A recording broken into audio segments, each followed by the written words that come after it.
All right, welcome folks, Mill Spec Ops Monkey here. It is Valentine's Day, or as Biden would say, it is Happy New Year to everyone. And so, hey, look, without further ado, let me hop on over the board. This is some interesting times, to say the least. Definitely looks like we're on the brink of things going hot. Now, I'm going to kick us off in sky glass here. As we just kind of look at the skies, numbers up, showing 365 aircraft up. Remember, the norm is around 250, okay? So let's look at the list. Let's see what we have to pick and choose from here. Just kind of break down the components of what is actually up in our skies as we speak. Now, one thing I want to show you real fast too, I'm going to kick this thing sideways, and I just want to point out the altitude of a couple of items here, okay? This one, that's going to be one of your balloons sitting at about 80,000 feet. I'm going to show you a map here in a minute that'll really kind of put that in perspective. As I researched the loon balloons and their reach in terms of capabilities, it's kind of staggering, actually, to be honest with you. That bad dude, just that one right there, has the reach coast to coast across the United States. So now think about it. You've probably got 10 of those up at any given point, maybe even up to 20. All over the United States, and so those bad dudes are honed in and watching. Here's another one right here beside it. Now let's look at the location of that one. Is actually showing 6648 Southeast 69th Street in Minnesota. I love the fact, man, the sky glass is just so in its beast mode, man. Ain't no hiding from this one. Like, it literally will tell you the street corner. Like I said before, it's amazing. Now this one here, 80,000 feet. That one's over Oklahoma. That's up there, Highway 18 in Oklahoma. And then this one right here that's sitting at 70,000 feet up over Delaware, Oklahoma. So it looks like Oklahoma right now has the lion's share of the Spycraft that are just sitting over their state. So, all right, let's look at what we have up in terms of C-17s. Currently 17 C-17s. Now, I will tell you, one of the interesting things about this is that I watched all weekend long flights coming and going in and out of Poland and Germany and the Ukraine all weekend. I have not seen this type or level of activity since we probably in recent months, back in September, when we actually started pulling as many people as we could out of Afghanistan in kind of that utter panic, right? They are on a mission, ain't no doubt about it. I can see this thing ramping up, and here's why. You think about the position that that Flashbang is in relative to his son, and some of the dealings that they've had in the Ukraine. What would make this whole thing go away? Probably getting rid of Zelensky, right? If he was out of the picture and Russia absorbed the Ukraine, then, you know, that problem kind of goes away, doesn't it? Now, the next piece to this is the fact that he's got the lowest approval rating, you know, I mean, of his term, which isn't long so far, but 60% disapproval rating, right? So he is dismal on everything, right? The economy, on supply, on anything he touches, and medical stuff, right? All of it. The guy has nothing that he can actually put a stake in the ground and go, yeah, we got this, man. We're doing a great job. A State of the Union ought to be interesting, because my guess is they're just going to be pointing at the last guy the entire time and blaming everything. So that said, a war takes all your eyes off of that situation, right? And so it's kind of a win-win for him, at least, okay? So as we look at the C-17s, you can see them pretty stacked up here. That's because they're coming and going out of the Northeast all the way down here to about South Carolina. Now we look over here at C-130s. We kind of add that to the mix. And let me see, I've got the other C-130Js. So we've got about 20, 30, about 40 C-130 and heavy lift C-17s up. Currently at the moment, add 2 C-5s to that. So yeah, we're sitting at about 40 aircraft up. Now, if I click on this aircraft list, it's going to take me to a couple that are actually across the drink, okay?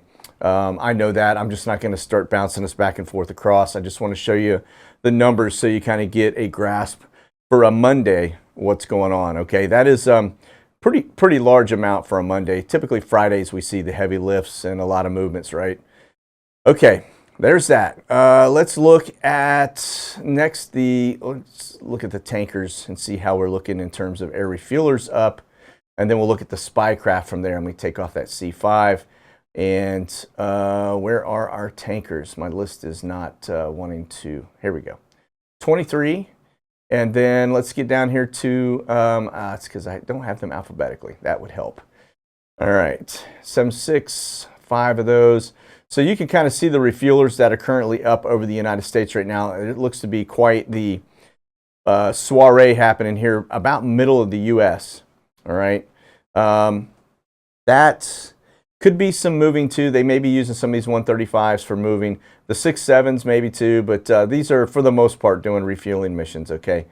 So it looks like we've got probably a fair amount of fighters up also at the moment, okay? All right, now we do have one Q4 I can't seem to find. I click on it. That's going to be one of your Global Hawks.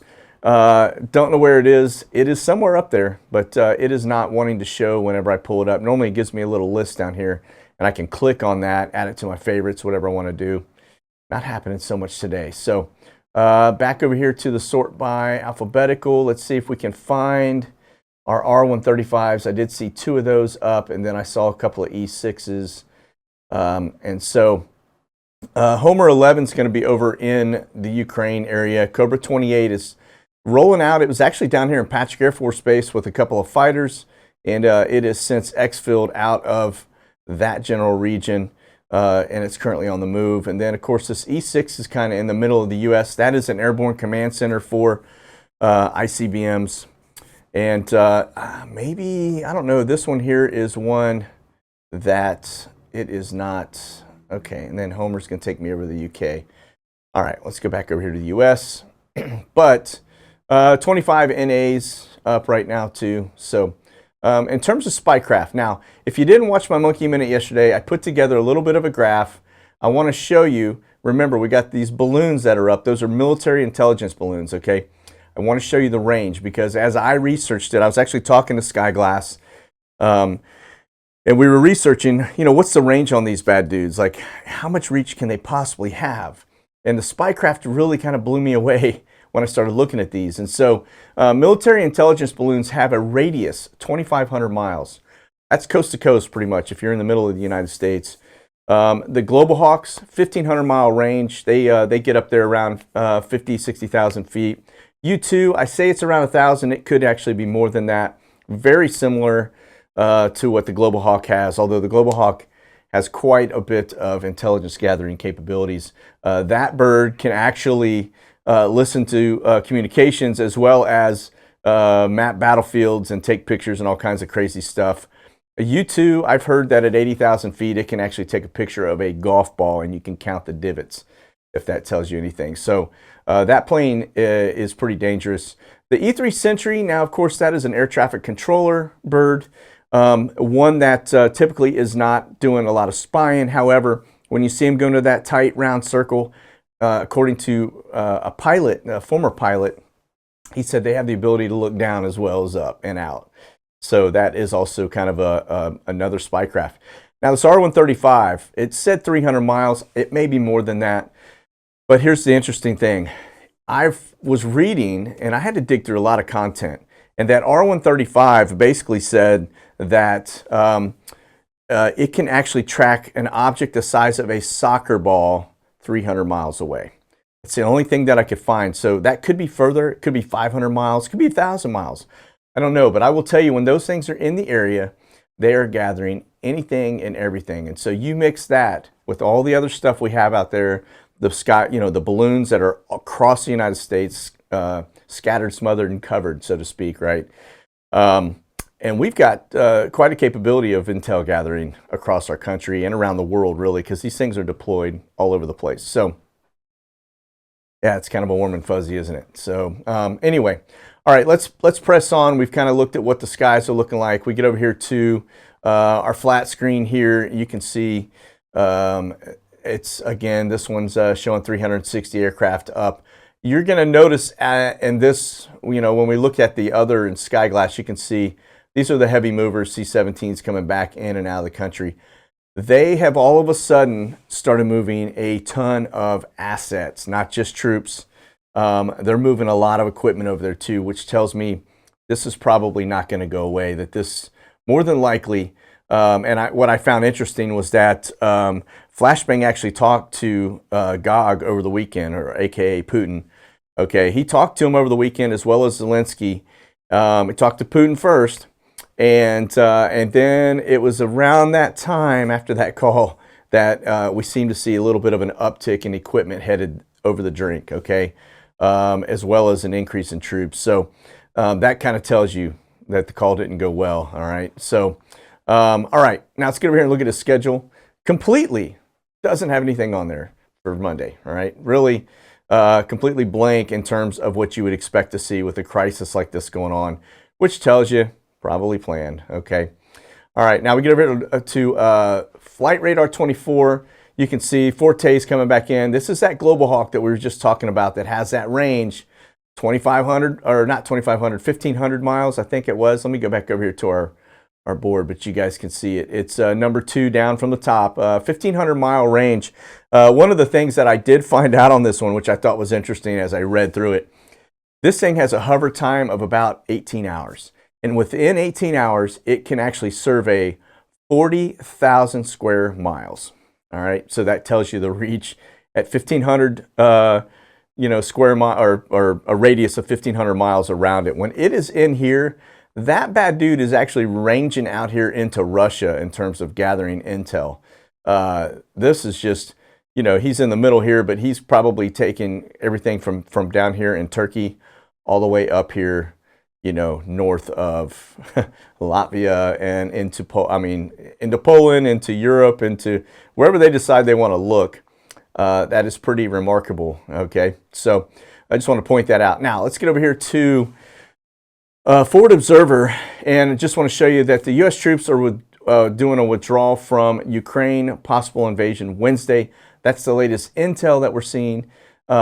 Now, this is, let me get down here to the brunt of it here, but basically what they're doing is getting everybody out from the embassy, and I think they're actually pulling troops out too that were down there helping in the lifts. So you're probably not going to have any more military there. We are just a hop, skip, and a jump away in Poland and in Germany, and we have assets down in Kuwait as well, which is a little far south, but if you had to run missions from kind of out of, at arm's length, so to speak, you could probably do it from there. But they're basically saying, based on the observations and the information from our intelligence community, that they're saying Wednesday is what I'm hearing. So I've heard Tuesday, but I'm also hearing Wednesday. No doubt about it, based on the flight patterns. This thing's probably going to go hot this week, okay? Okay, so we'll break away from Forward Observer. I'll come back to that in just a second because there's some more additional information I want to show you. We've got a lot to cover today, okay? Now, the question was asked, does Ukraine still have any nukes in it, all right? Now, I found 7 other sources that said, yes, indeed, they still had nukes. But then as I jumped into this one, this nuclear disarmament of Ukraine, now this is a fact sheet that was developed back in 2015 in July, but it says it does not possess nuclear weapons, that all of them were basically, with a lot of oversight, removed from that area back into the Soviet Union. Now, keep in mind, we had a lot of treaties going on during that time, and so taking things out of the country would have definitely been eyes on. Okay, so I feel pretty confident there's not anything there. However, you never know, there could be a warhead or two, nuclear suitcase. There's no telling. I've heard there's a lot of those things floating around in that region that nobody really has hands on because of the breakup of the Soviet Union. Okay, so we'll see. Definitely not one you want to be surprised by, right? All right, now let's go over here too. I just wanted to point this out. I was just talking earlier about the fact that this is a perfect scenario for Flashbang because it takes eyes off of him. It also gets rid of the Ukraine issue, okay? Now, here's the other piece too. Now, this is an op-ed from an Israeli reporter that basically said that this whole Russian-Ukraine crisis could undermine the entire world order. Well, what do you think about that? I think that's probably part of the mission. If you remember Great Reset, let's get over here and take a look at their map and their plans. You can see Let's see. Climate action failure, involuntary immigration or migration, sorry, national governance failure, and interstate conflict, state collapse. They have a lot of things. Cyber attacks. This is all kind of falling right into their whole swim lane, isn't it? And so knowing that their whole plan, their end game is to create a new world order, you know, having this assessment probably isn't far off, right? So, okay, there's that one. Now, let's get over here real fast to the next piece of this. I want to show you just the marine traffic. And as we kind of look at this, we've got, you're going to notice a big gap out here in the water. Same thing over here. And, you know, it never fails, man. I got the dogs in here with me, and they just keyed on to something. I don't know if somebody rang a doorbell or what, but it would not surprise me at all or in the least, because every time I go live, that's what happens. Okay, so I will pray that they continue to be quiet. So, all right, now let's check this out real fast. This is actually going to be the Airborne Royal Air Force. Okay, we've been watching them for a couple weeks now. I want to point out too, these guys have been popping in and out of the U.S. quite a bit. Now, I know we had a red flag that was finishing up out in Vegas last week, but we got them here at Carswell, the old Carswell Air Force Base. You can see it says Carswell Field. I know that's now Joint Naval Reserve Base, but it's still listed as that, okay? But I just want to point that out. They're here in Texas. They flew into Yuma over the weekend, as well as you've got this one up here. It kind of was an interesting sight to watch over the weekend as we got these foreign assets coming in. And I saw the Netherlands come in. I saw France come in. Quite a bit of the NATO countries, if you know what I'm saying, coming into the United States right now. So pay attention to that one. I don't know that's a big worry, but nothing would surprise me, okay? Of course, we got this movement out here.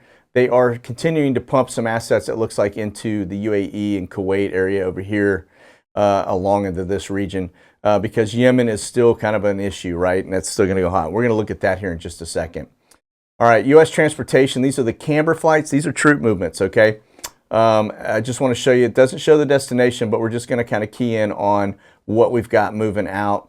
That one is an MD-11, which is not only could be a logistics bird, could also be a refueler, but they have the ability to do both, really, right? So, well, we got 4 flights. Looks like we got a couple out here in, I can't even pronounce that. I'm going to try, but this one's coming out of Norfolk, and these are coming out of Europe, coming back. So, probably coming back empty if I had to guess. But if you kind of zoom in, just to give you a general idea, you can see this is Poland right here. This is Belarus. This is Ukraine. They look to have been kind of pumping some assets into here. So we are not far away for that matter. And then again, you get down here into this general area, Middle East, okay? Like I said before, we are putting assets not only in Asia, in Europe, as well as the Middle East. It would appear we are on the brink, if this thing goes hot, of a potential world war, all right? And so definitely going to change the order of things, okay? All right, let's get over to Omni Air. I just want to show you, these are troops. I know this, okay, because I talked to an Omni pilot. These guys are just moving troops. You can see maybe people coming back, could be empty flights coming back. But just want to show you that quite a bit of stuff going on. This one's coming out of Anderson, Guam, coming back to Fort Worth. We did see the outbound flights, right? But as I've been saying, they've been coming out here to between Guam and Japan and, you know, Southeast Asia. They've been pumping them in, okay? So just keep our eyes on that, all right? It's just a data point, but that would indicate that we are probably expecting China to make a move on Taiwan after the Olympics, and so we are putting some, you know, geo-positioning some assets in the region, okay? All right, talk about spread thin. It's not a good thing, not a good place to be, folks. All right. Airlines review services to the Ukraine amid threat of war. Now, I was talking about that. I just want to point it out as we get into some of these maps. But as long as we're seeing flights go in and out of Ukraine, you know, when you see that stop or the board clear or the airport close or the airports start to close, then you know the place has gone hot. You will not see commercial air flights flying in and out of there when this place is being invaded, okay? All right, Biggs Army Airfield, just want to show you, we got a Atlas Air arriving, coming in from Baltimore, Washington, and then it looks like that bad dude is headed to Portsmouth. All right, now, will it continue on across the drink? I don't know. We are also moving assets domestically as well, okay? So, hard to tell at this phase. One thing I don't want to lose sight of, we get into the departures, I do want to show you what went down over the weekend. So, Saturday, all right, you got a 747, that is an Atlas Air, went out to Houston. You got another one that went to McCord, which is Tacoma, Washington, and then up here, you got Fort Worth Alliance, another one, and then this Delta Airlines headed to Ontario, California. I don't know whether those are troops or poppies, I'll be honest with you. My suspicion, when I see the joint bases, I'm praying those are troops because if they're not, that's not a good sign, honestly. But you just can't tell. And the reason I say it wouldn't be a good sign is because that means they would be moving poppies from one military base to another military base. Not really good, okay? All right, because that would indicate other things, okay? All right, now here's the thing. I was just pointing out the fact that we've got troops going into the UAE up here in Kuwait, and I just want to show you the reason why. Yemen has gone hot. We got a lot of stuff going on there with these UAEs that are you know, all these red spots on here you can see have been, I guess, targets that have been hit by these drones. So just a data point, but again, that's why we've got these troops going into this general region because of this situation here, okay? All right, now let's get over here to the Ukraine. Let's take a look at air traffic. I want to point out a couple things, and I'm going to show you the reasons why we don't see traffic in that general area. We've talked about it a little bit. I just want to show you an article and how that relates. Now, notice right now, I don't see anything in the sky. Maybe as I zoom in, we see onesie, twosies, but from a high level, didn't even show those, okay? So, Ukraine here, Belarus here, Russia. This is all Russia, all right? Now, there is a policy in place that doesn't allow other countries to fly across Ukraine to Russia directly. They actually have to fly around. So you see these planes here like this. They're coming around Ukraine and headed out. This area is chock full of SAM, or surface-to-air missile mobile SAMs. Okay, so like the S-300, S-400. That is, if you go over here and you look at why this region right here was what went hot last time. You remember MH17 that actually got shot down in the sky? Here's a picture of it coming across that flight path. It's because it was mistaken, and or was it? And it was basically taken out, right? So they thought it was a threat, but that airspace now, that's why they fly around it. But this whole area in here, this is where the whole MH17 thing occurred that killed quite a few people, all right? And so I just want to remind you of that. And that's why I say, as long as we see these airports that appear to be, you know, the boards are full, we're probably okay. Once those boards go empty, we know that the situation's gone hot. They're not going to put, airlines aren't going to put their assets in there for that risk, okay? It'd be a PR nightmare, all right? Now, this is, again, this one right here coming in from, this is an arrival. This is a UK bird. All right, they seem to be the only ones that are continuing to come in and out with aircraft. Now, I don't know if that's a C-17, probably is. And I don't know if they're evacing people or if they're putting some stuff in play, like equipment. Don't know, but we'll see, all right? I do see a couple of delays on the board now. Haven't really seen that too much in the past, but yeah, we'll continue to watch this board. That's going to be our big indicator, as well as this naval stuff out here. When you see all these people not getting out in the general region, it's because there are war vessels out here probably doing things, and they don't want their boats in that general area. Okay, it's a massive liability, all right? Okay, let's break away from the Ukraine. I'm just going to bounce us over here to Guantanamo Bay real fast. We've got about 5 minutes left. Just want to show you that we do have the Caletta flights starting to come back into Guantanamo Bay. We haven't seen those dudes in quite some time. Don't know what is on them. I'm just going to point it out that this was on Saturday, and they were in there on Thursday. And it could be anything from cargo, and, you know, it could be people. I don't know. But I just want to point that out. Coming out of Miami, headed into the spa. Now, this is one of the birds. Now, you know, they've got a little bit of history with the agencies. We know that, of course, that is 331CK. It's the one we've been tracking for quite some time. All right, but just wanted to point that out so you guys know, you know, that we do have some out-of-sequence aircraft coming in over the weekend on Thursday. Now we get over to the board. I'm just going to point out, too, that the board is blank. Remember, we're here, all right? And this is, everything's canceled throughout the month, really. So it looks like they are definitely very busy with some activity there at the spa. I don't know what it is, but they are very busy down there, okay? Just from the indication of the aircraft that are coming and going, knowing that you've got legal teams coming in, you've got NCIS coming up from Norfolk. There's just so many different things going on there. And then these out-of-sequence birds would just tell you that there is definitely something going on down there, okay? All right, over to the NASA birds real fast. We've got 3 of them up. These look to be the Otter-6. Just going to show you what these guys are doing, all right?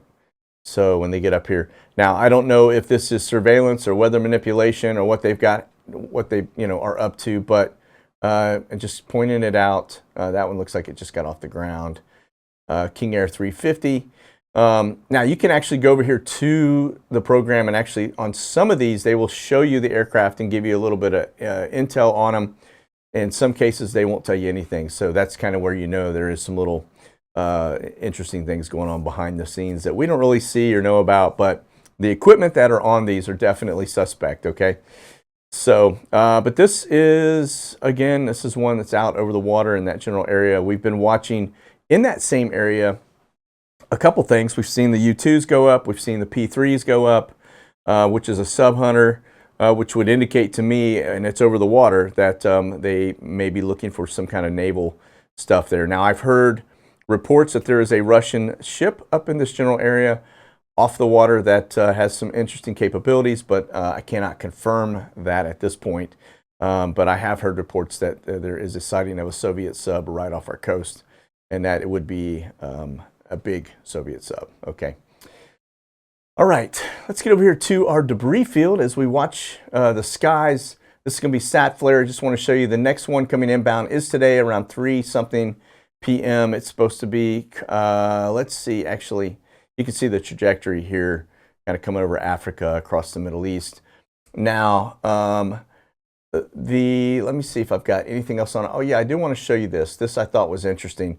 We talk about these Starlinks. I don't know if you guys heard this or not, but there was supposedly a solar flare that actually hit these Starlinks. I forget what the amount was, like 40 of them or so. And it basically knocked them all offline, and they're slowly re-entering orbit. But you can see one right here. As you get into this, you can see this debris field. It looks like falling stars just kind of coming across the sky. So, and that's taken in Puerto Rico. But that's what happens when these things come out of the sky. They basically burn up. And so, pretty interesting data point. Especially when you see the amount of Starlinks that are up right now. I mean, if we go over here, again, like I've shown you in the past, we just do all Starlinks, it's going to give me a message that says, do you really want to do this? Because it is a lot, okay?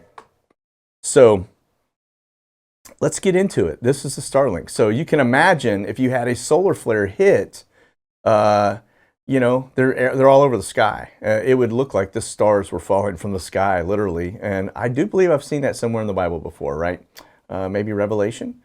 And so just a data point, but again, you know, you can imagine with 1,000 of those up what the sky would look like if something major were to happen, okay? All right. Let's get over here real fast. Just want to point out the FBI's bird, DOJ. Looks like they rolled out of Memphis back to D.C. over the weekend. And don't see any new activity from them. That was 21 hours ago. And then Forward Observer. Just so we don't lose sight, I know we're at the bottom end of our hour here. I want to show you the stuff that's starting to take shape here in the U.S. We hear all this unrest going on. We hear about it up here in Ottawa, okay, with the truckers. But this is all pretty much Antifa-driven events that are planned. Just want to show you that they are starting the shenanigans again. And it looks like we can probably expect to have a pretty wild spring as we get out of these cold months, because they are already planning events. Again, these are all, Antifa, far left, Antifa. So the orange appear to be the Antifas. Yeah, just a heads up. Stuff isn't going away. If anything, it's going to get worse. All right. Okay. So let's get back over here to our board real fast, see if we've got anything new that catches my attention. Just again, it just looks like we've got a sea of heavy movers coming and going from Europe, which would be a pretty good indicator that we are on the brink and we're moving assets. Probably not troops. Most of the troops, again, seem to be the Omnis and the camber flights. It looks like we're using the C-17s and C-130s, etc., C-5s to move equipment into the region. Now, I did tell you that they are building 2 camps. I know that, very large camps for people coming out of the Ukraine. They're building them in Poland and they're building them in Germany. And those are the ones we know of. So, man, it's sounding and looking a lot like World War II, isn't it? All right, folks, listen, that's going to be our sit rep for today. I will be back on Wednesday, and God knows what this is going to be like. But hope you join us, and stay frosty out there and keep that powder dry, because times, they are changing. All right, God bless. Monkey out.